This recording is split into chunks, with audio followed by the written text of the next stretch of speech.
undiplomatic firings on Twitter, and false claims on trade deficits. How the chaos in Donald Trump's Washington could affect Canada. John Manley, Peter MacKay, and Jerry Dias join me next on Question Period. Hey everyone. The Prime Minister tried to show off nerves of steel during a heavy metal tour of 3 provinces this week, reassuring workers who fear a temporary exemption from U.S. tariffs may not last. We had your backs last week, and we always will. Washington's decision to exempt Canada depends on whether NAFTA is renegotiated to the U.S. president's satisfaction. So the threat looms large. Adding to the uncertainty, another major shakeup in the White House. And then Donald Trump's shocking admission he simply made up facts about a trade deficit in a meeting with Justin Trudeau. One hopeful sign, Trump's new senior economic advisor, Larry Kudlow, is pro-NAFTA and anti-tariff. But a cynic might ask, how long will he last? Joining me from Naples, Florida, Jerry Dias, the head of Unifor, Canada's largest private sector union. In Toronto, former Foreign Affairs Minister Peter MacKay. And with me in studio, John Manley, who heads up the Business Council of Canada and who's also served as Foreign Affairs Minister. Let me start with you, Peter MacKay. So Donald Trump is bragging about being in bad faith. You know, it's sort of like this yahar yahar locker room stuff. Are we not to believe now anything he says? Well, it's certainly difficult, yet it's not the first time. But when there is so much at stake, whether it's the NAFTA talks, whether it's comments that he might direct at North Korea or Iran, it's certainly alarming to hear the cavalier attitude of, as you stated, bragging about having misled a foreign leader, in this case, Prime Minister Trudeau. So while we've seen evidence of this almost since his inauguration and really going back to when he first became a candidate, this is perhaps one of the more blatant examples of where the President of the United States has been taking liberties with the truth. Okay, but we know he gets creative with the truth, Jerry Dias, but how does Canada now negotiate with this? Well, it's almost impossible. I mean, what we're witnessing is the remake of Jack Nicholson's classic, What Flew Over the Cuckoo's Nest, with Trump playing Nurse Ratched. I mean, it's impossible. You can't take him for his word. You can't negotiate with somebody who's a liar. And the fact that he takes a lot of pleasure in admitting that he's blatantly lying to heads of states makes it impossible. And that's been the flaw, frankly, or the problem with the renegotiation in NAFTA right from the beginning. You have a U.S. president that isn't serious about negotiating a deal. If there is going to be a deal, he has to bully himself into one. It's just not going to happen. So the stars are not aligned. You've got the presidential elections happening in Mexico in the beginning of July. Trump is highly unpopular in Mexico and in Canada. So I don't see anybody looking to throw Trump a victory party here. Okay, John Manley, let me ask you this. I mean, Winston Churchill said diplomacy is the art of telling people to go to hell in such a way that they ask for directions, meaning diplomacy is all about being clever and subtle and, you know, I mean, has it gone out the window with Donald Trump? Well, you know, he's a special case. There's no doubt about it. We haven't really seen anybody like that in the public domain in memory. But there's no surprise here.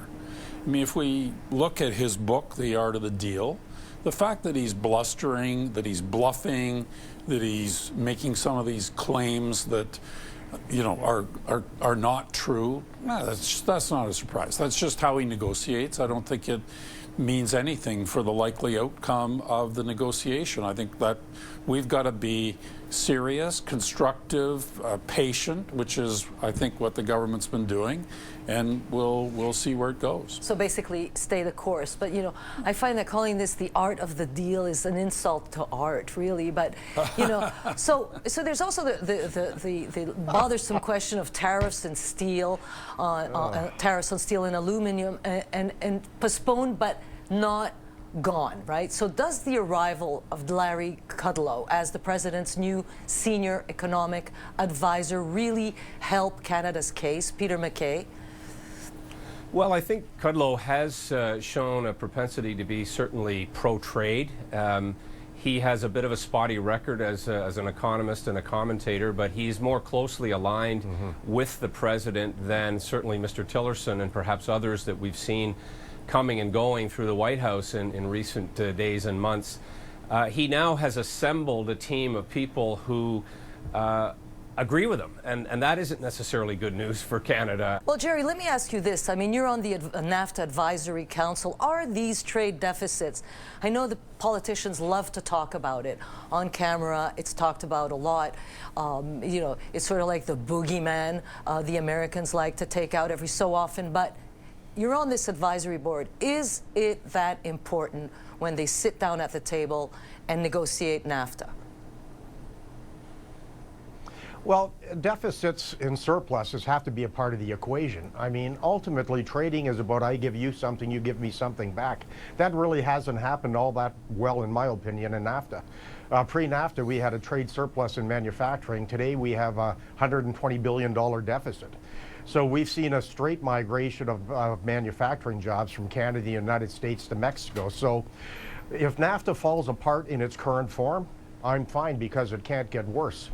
But if you take a look at trade overall, we've closed 4 auto assembly plants here in Canada. We've closed 10 in the United States. They've opened 8 in Mexico. They're opening 2 more. The BMW plant that opens next year, the workers are going to make $1.10 an hour. So there is a real problem with the current NAFTA, and if it's going to be significantly changed, that's wonderful. But just a little tinker here and there, that's a huge problem. So just for So a I think change. we'd be solving the wrong problem if we just addressed what Jerry has said, because in fact the competition is coming globally. It was in the 1970s that the first Datsun dealership opened in Los Angeles. And it took decades before Japanese cars were all over North America. With the Koreans, it took much less time. And the Chinese are coming.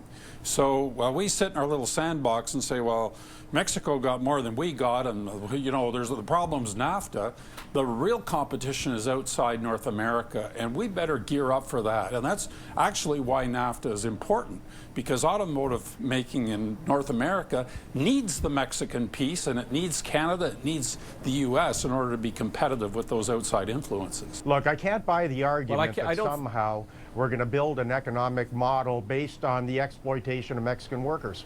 I believe a Mexican worker should be able to afford to buy the car that they build. I don't buy the argument that somehow we have to surrender our jobs because of the global market says we have to. When we have a trading deal, that means that Canada should benefit as much as the nation that we're trading with.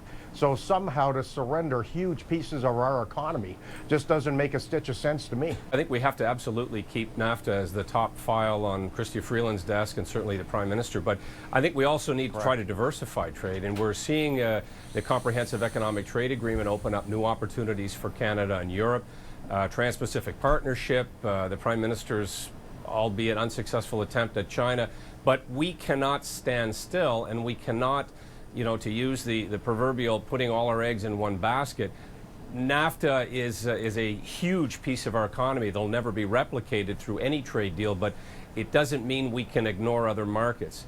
On the steel and aluminum piece, I agree very much with John when it comes to the auto sector, the aerospace sector, manufacturing generally. Canada is a massive contributor to the North American manufacturing sector with our steel and aluminum. We have to continue to try to find a way to keep that exemption in place. The President has made a very clear linkage with NAFTA. He's using this now to leverage us in a not too subtle way.